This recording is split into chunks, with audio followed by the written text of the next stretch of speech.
Good morning, everyone. Welcome to today's webinar. We're so glad that you're here with us. It's a beautiful morning here in the Pacific Northwest. We hope it is where you are at as well. And I'm really excited for today's conversation. I think a lot of you are as well. Joining me is Jeremy Kenedy, our Director of Development here at Evosus. And we are in for a treat, really fun conversation all about AI. I know a lot of people are talking about AI. I think this conversation is really close to home. We're going to talk about just the world as a whole and how AI is affecting the world, where it started, where it's at, where Jeremy and team foresees it going. And then we'll get into a little bit of what we're doing here at Evosus and how we're thinking about AI, what our policies are around it, what the future looks like for our software and how we integrate AI. So a lot of things to cover this afternoon and morning, depending on where you are. If you have any questions through today's conversation, there's a little chat bot at the bottom of the screen. Please feel free to type in your questions. If you want to type them into Q&A, that's always really helpful for us. So at the bottom, there's some little shapes you can click on it, and then there's a Q&A button that you can click on.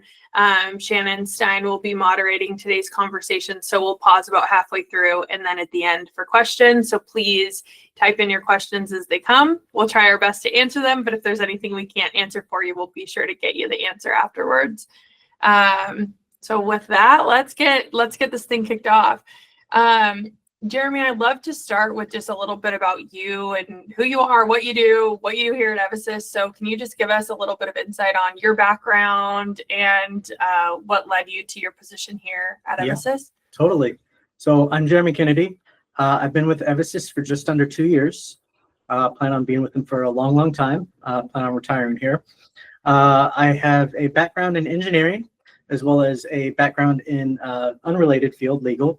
But I've been in engineering for a greater part of 15 years. I love everything about programming. I love designing, developing. I also have very much hobbies to where I love building things. So I build a lot of things. I'm a tinkerer for sure. I also really am into the understanding of business continuity and improving people's lives through technology.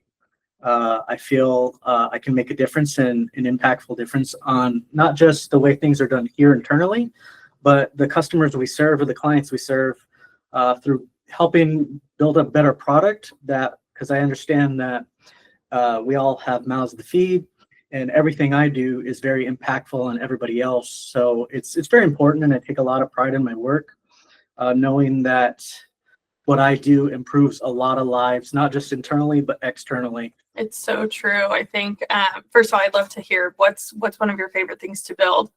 I love to code. So I am a midnight coder. Amongst raising 3 children, I do program when they go to bed almost every day, as well as I love building cars. So cool. So fun. So physical touch, hands-on stuff, and then also digital. I think that's really incredible. And I think, what you said really resonates with me, because that's exactly what we're doing here. We're helping business owners. This is their livelihood. This is their legacy in a lot of cases. And I think it's really important that in your role, leading a huge department, there's a lot of people, a lot of developers on your team, that everybody's on that mission to just help make people's lives better, build software that helps them run a successful business and pass on their legacy. So that's really incredible. I'd love to talk about AI. And I think something selfishly that I would like to know is AI new, or how long has it been around, and what's been the catalyst that's just made this thing explode over the last, what feels like 18 months? Yeah, it's newish in some regards, but it's actually been around for quite some time. The theories have been around. Movies have helped drive reality, as we all have seen movies where we make us fear it a little bit. Sure. But it's been around. IBM first explored it and really took it off in 2004. So that was close to over 20 years ago, with IBM Watson. And then NVIDIA, which is a graphics card company, had their model of Luda, and then they had another one that came out in 2012. But it really started taking shape with the foundation of OpenAI. The foundation, which is a nonprofit, OpenAI, is the company that is responsible for ChatGPT. And so ChatGPT came out in 2022, and then immediately following was Google Gemini in 2023, as well as another language model that's popular, Claude, which is which is more of a technical model. ChatGPT encompasses a lot more in a broader range of answers and those kinds of things. The reason why it's really taken off recently very much has a couple factors. It's the underlying hardware to run it. So computing power, that has been a big one. When it first came out, computers were, we may have thought them as revolutionary at the time, but if you look back at a computer used 20 years ago, you're like, this thing's a dinosaur. And that's what we had to work with. So as computers have advanced, they have the ability to process more and faster. And that feeds into the second segment, which is large language models, which is mass data. So big data. And big data has been key to it too, because these, as they're called, models that are trained, which give you the answers when you ask it something, those are from trained models of big data. And so over time, data itself, it's like compound interest. And so when you train it and you give it an answer, you're like, okay, it knows a little bit more, a little bit more, a little bit more. It starts picking up trajectory, just like inertia and speed. And then eventually it is able to start training itself. So it can take and it can use basically its own way of learning, and it can learn from the things it does. And every time you ask it a question, it starts training it on those questions automatically. So that way somebody's not behind the scenes having to train that model of that question. So it ingests what you ask it. It goes, it scours all the different sources it has. It gives you an answer, and then it takes your answer and it adds it to the database. And so it just keeps compounding. And the more that people use it and the more it's used, the faster it learns. So that makes sense to why I think we all feel like it's taken off, and it's moving. This train is moving so fast, but it's been around since 2004, you said, in some capacity. It's a really long time. That all sounds, I think you could think of it two ways, right? You could think like, wow, this is really empowering and this is really cool. Or for a lot of us, we're like, holy smokes, that's kind of scary. Is there anything with that we should be concerned about, or what should people be thinking about, knowing that these language models, the more we put into them, it's going to take that information and basically use it as a, course for itself? Yeah, there are some concerns and considerations, but thankfully, like companies like OpenAI, they have initiatives, since they are non-for-profit and their goal is to help drive AI in an ethical way. They do have core standards and they do have guardrails in place that are to help us ingest proper knowledge. But with that, some things still are always going to slip through. So AI you have to think about bias and fairness that it gives you. Sometimes an AI model is only as good as the way it's trained. So if it's trained on something that is untrue or biased, it has the potential to give you untrue or biased answers. Interesting fact, Microsoft faced this issue when they released a product, I believe it was in 2015 or 2016, their first initial run at a AI-powered chatbot, and it quickly shut down because it gave biased answers. So that was a big public-facing, okay, we need to put more guardrails around it. And then so very, very shortly after, OpenAI was founded with those standards and minds in place because of that. Smart. Yeah, learn from history and don't make that mistake again, especially in a public setting, being a large company. That makes me feel a lot better, because I know there's a lot of concerns, rolling around out there about legislation and laws, and we need to put guardrails around it. So it sounds like some of those things are already in place via OpenAI, and hopefully other companies. One, I think they've moved really quickly in comparison to any other company that has an AI initiative. So that's good for us that they're leading the way in a positive, a positive standpoint. Let the good guy go first, and then everybody will hopefully follow that same track if they want to grow as quickly as OpenAI and ChatGPT have. On that vein, what would be some guidance you would give to our dealer network, to our clients, when it comes to using AI? Is there anything that they shouldn't use AI for? Is there anything that they should maybe create a process around within their business?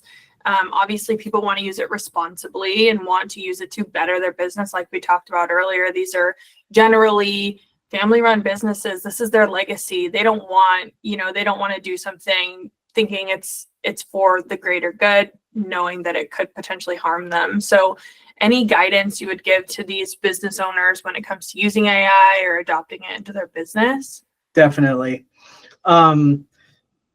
Generally, AI is going to be it is a tool.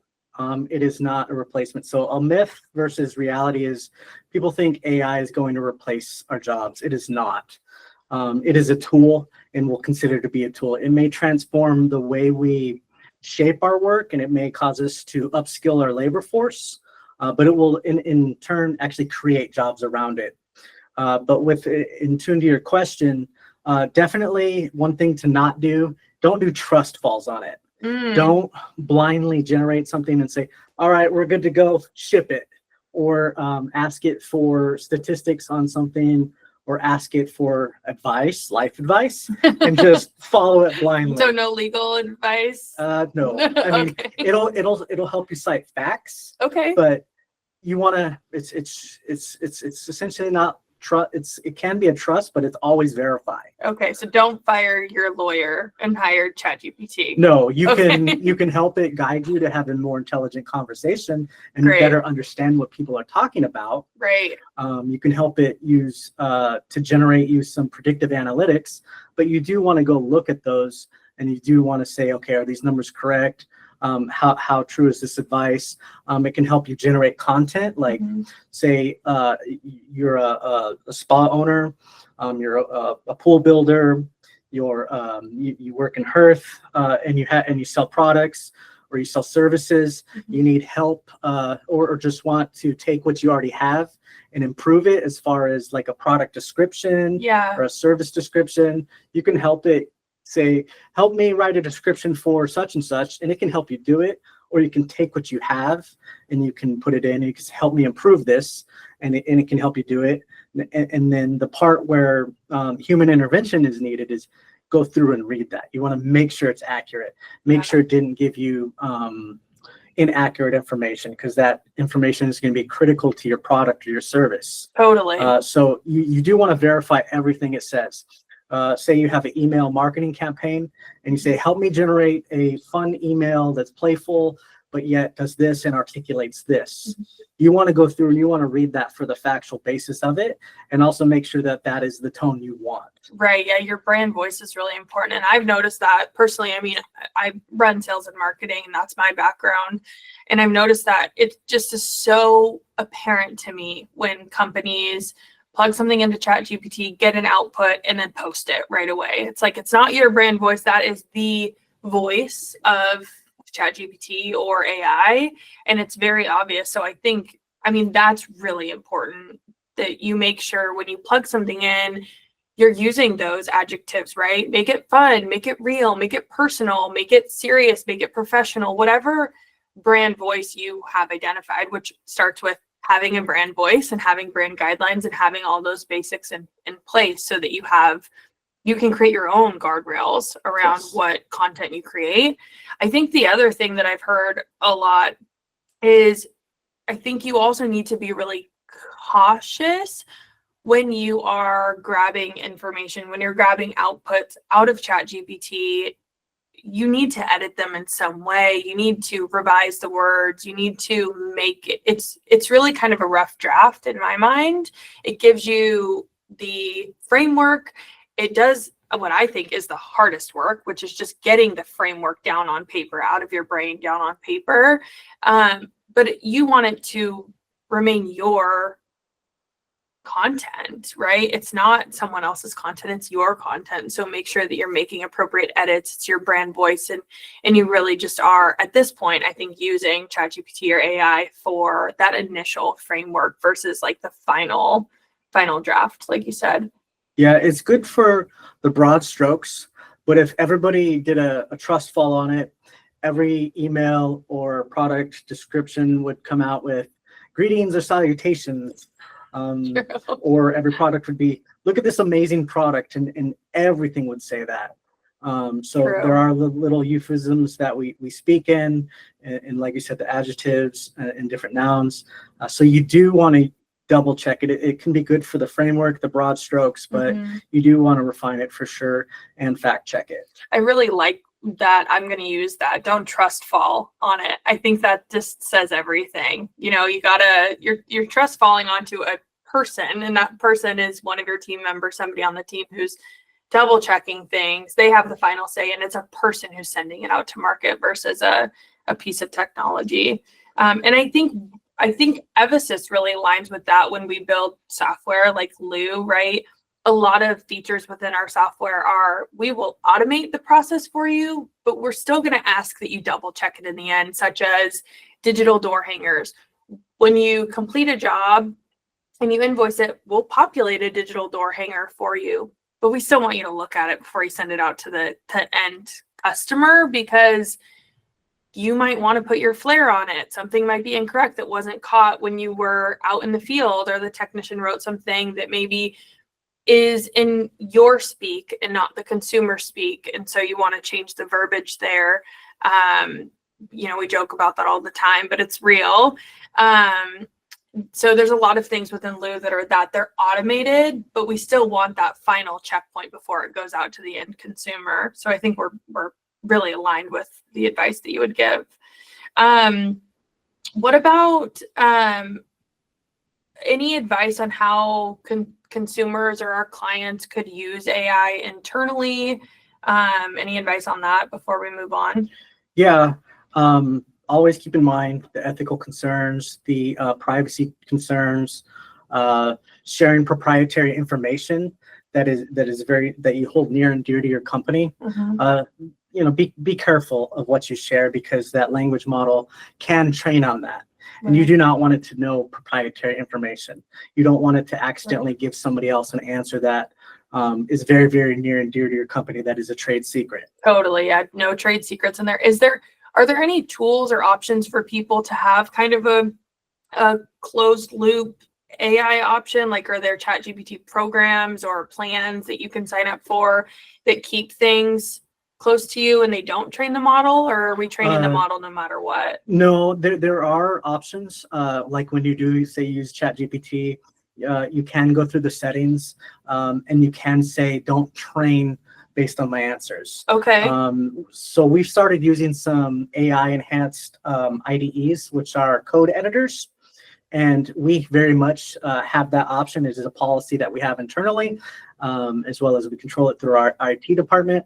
But we do not allow the models to be trained on our code base. Okay. So that way it is not shared with the world whatsoever. Right. You can do the same with when you use ChatGPT. And oftentimes, whatever tooling you use that are out there available for the internet, such as there are some other builders, things that can give you templates. There most often is always an option that says, do not train the model based on your answers. Okay. And you do, I would argue, say that you do want that always checked. Yeah, I would agree with that, definitely, especially when you're putting things like proprietary information, pricing structures, compensation agreements, things with people's names on it. I mean, that is super confidential stuff, and you wouldn't want that shared with anybody. Yeah, blueprints, plans. Yeah. Different language campaigns, product information, those kinds of things. That is something that you hold and you want to essentially protect those secrets from being Yeah. trained into a model to where, say, a competitor can go in and also use them too. Right, totally. Whereas things like maybe a job description or something generic isn't that big of a deal, or you're just asking it a question, maybe not a huge deal. Yeah, it's essentially Googling it. Yeah. And so, yeah, you do want to think about what you ask it and make sure, like, if it does not have that guardrail in place, be very, very cautious of what you ask it. Yeah, I think that's really good advice. Something that you touched on, just to clarify too, AI, a myth is AI is conscious. It is not conscious. While it is in place, it does help us make decisions based on data. It is not sentient. Okay. Not even close. Okay. So that is a myth. A lot of people think it can think, it can do things. It cannot. It is not sentient. So in quick, like just a quick rundown in non-technical terms of what AI is. AI is the ability for machines to mimic human intelligence, tasks like learning, reasoning, and decision making. Okay. But it will not go forth and it will not give you therapy. It doesn't have a conscience. Right. Okay, got it. Yeah, I think that's a really important distinction to make. And I think that leans even further on what you were saying about don't trust fall on it. It could be inaccurate and it doesn't know the difference between ultimate truth and false, right? Because it's kind of regurgitating the way it's been trained. It does not have a moral compass. Yeah. It is as good as it's trained. Right. Yeah. So a tool, not an end all be all. Right. On that note, I'd love to just talk about, I think people are wondering how we're thinking about AI. We're kind of the legends in the software industry for pool, hot tub, and hearth. And we've been consistently really the thought leader. So can you just share with everybody on the line kind of how are we thinking about AI? Are we just like slamming it into everything? Are we not doing anything? What's our mindset when it comes to developing this product? So we're very strategic about it. We're not just slamming it into anything like that. We think about it in two parts. One is internal tooling and one is external tooling. External tooling will roll out a little bit slower than internal tooling because we really want to create a really great user experience. And we also have competing priorities as well from just the industry's need. Yeah. And so we pivot based on what we feel like people need and what will benefit them most. Internally, our strategy is to use it to improve quality. It is very much we are using it in the way we code to help find errors, to help find bugs, to help keep best practices and standards. And we use it in our QA process, and we're mixing it more into our QA process to help us create prediction of possible errors and think about use cases that a human may not. Because we try and think of everything, we really do. But the fact is we're human, and we can only ingest and remember so much, even as we record it. And a machine can break things instantaneous at a much faster rate. Right. Yeah. And so the goal of QA is to break it. And so we use it to help us find use cases to break it. Smart. So that way we can do that. From the coding side, we help it to use coding suggestions, standards, help accelerate that. And we are rolling it out very responsibly. So we're not just full force at 1,000,000 miles an hour, but we are rolling with it with the speed of the industry and working on being pioneers in it as well. Yeah. From the end user point of view, we were thinking about how ways we can use that into things like generative context, generative text, generative emails, generative images, and those kinds of things. And we're a little bit we're cautious, but we're responsibly doing it. We do have some things that are going to upcome to use that in different facets, but we are very much intuitively doing this as responsible as possible. Yeah. Because we want it to be a good experience, and there's been companies out there that have done major trust falls on it, and it's come back to bite them. Totally. They're these multi-billion-dollar tech companies. They're not in our industry. But we take and we learn those lessons because they are throwing billions at it, Right. and we're seeing how they, misstep, and we're learning from them. Yeah. and we're building on the mistakes that they have made. I think that's really smart. I mean, that's always been my approach in my career is I want to learn from other people's mistakes so that I can take the learnings and move faster, right? Because if we're the first ones and we're tripping over ourselves trying to figure this out, it's kind of silly when people, like you said, are throwing billions of dollars at it. They're making the mistakes. Let's learn from their mistakes, take the learnings, and then just do it right the first time versus wasting a lot of time making mistakes and trying to figure it out. So I think that's a really smart approach. I'm really excited that we're using AI to build a better product. Hopefully it will cut down on time that QA takes to test things. Hopefully we'll be able to scale things really quickly and test at scale, like huge amounts of data that a human would never be able to produce. So I think that's really exciting. And like Jeremy had mentioned, there is a new product coming out in the next few months, lip sealed. I'm not going to tell you guys what it is, but over the next few months, if you keep up, we've also dropped some hints in the past. If you've been paying attention, you might know what it is. But that will have AI really in the interlacing of the product, and it will be at the forefront. So that's really exciting. And then as time goes on, like Jeremy was saying, we will start to weave AI into Lou, into the framework. You're going to see it in the service app in the next in the future. So it will be in the product, but we are being really thoughtful about it. We're not throwing it into everything. We're not just saying new feature, slam AI into it, because we want to make sure that it's done correctly. And Lou is used, it's a full business software, right? You are managing your financials. You are managing your taxes that you pay. You're managing your customers, their invoices, all of your inventory, your vendor purchasing. I mean, we could go on and on about what you're managing, but we can't afford to make a mistake. You guys can't afford for us to make a mistake and put it in the wrong place and use it the wrong way. So I feel really good about the approach that we're taking to it. And like we talked about, there's a lot of automation already in Lou, reorder alerts, digital door hangers, mass invoice and pay. There's tons of automation sprinkled throughout Lou. There's just checkpoints at the end because we want to make sure that you're really happy with how it looks and how your business is coming across before it ends up in the end consumer's hands. So that's really important. I'd love to pause for a minute and open it up for questions. I think we have a couple of minutes left. We could probably talk about this for hours. We do at an executive level. But Shannon, can we pass it over to you to see if there's any questions out there? So one of the questions is, can AI help me with images or graphics for social media? Absolutely. It can absolutely help you with that. That is one of the top use cases currently for it.